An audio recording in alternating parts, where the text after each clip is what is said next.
Bang, tipsnya dong Bang, kalau pengen terbang long range yang jauh tapi aman. Oke teman-teman, semakin jauh kita terbang, tentu resiko akan semakin tinggi ya. Tetapi teman-teman jika memahami ketentuan terbang dengan aman, mudah-mudahan drone masih aman gitu ya. Oke, apa saja sih yang harus diperhatikan teman-teman? Nomor satu adalah yang harus teman-teman perhatikan untuk yang hobi terbang jauh adalah teman-teman harus sadar dengan kemampuan baterainya gitu ya.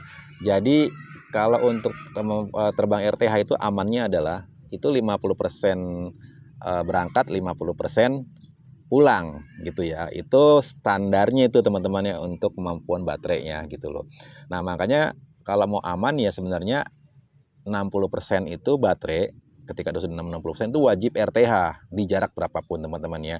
Semakin teman-teman terbangnya makin menghabiskan baterai itu semakin beresiko ya. Karena hal yang harus teman-teman perhatikan ketika drone itu putus sinyal, dia akan RTH, dia akan kembali gitu loh ya, adalah angin gitu loh ya.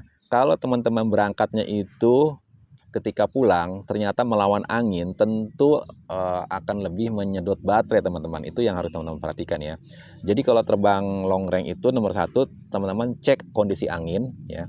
Jadi angin itu arahnya kemana, teman-teman harus perhatikan, harus tahu. Dan berangkatnya itu dalam kondisi melawan angin gitu. Jangan kebalikan ya teman-teman ya. Kalau teman-teman berangkatnya dibantu angin, enak sih drone cepet berangkatnya set ya, karena dibantu angin, didorong angin.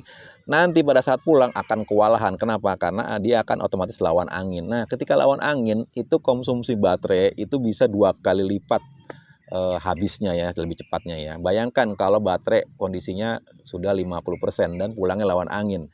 Jaraknya pasti ketika berangkat akan lebih jauh karena didorong angin, tapi pulangnya dia akan tidak akan cukup baterainya untuk kembali ke home point, sehingga yang terjadi kemungkinan adalah drone akan landing saat di tengah jalan menuju home point. Itu yang teman-teman harus perhatikan ketika terbang. Nomor satu baterai, kedua adalah kondisi faktor angin ya. Makanya lebih aman kalau long range itu pagi hari teman-teman, ketika angin tidak terlalu kencang. Oke, semoga bermanfaat. Salam satu langit.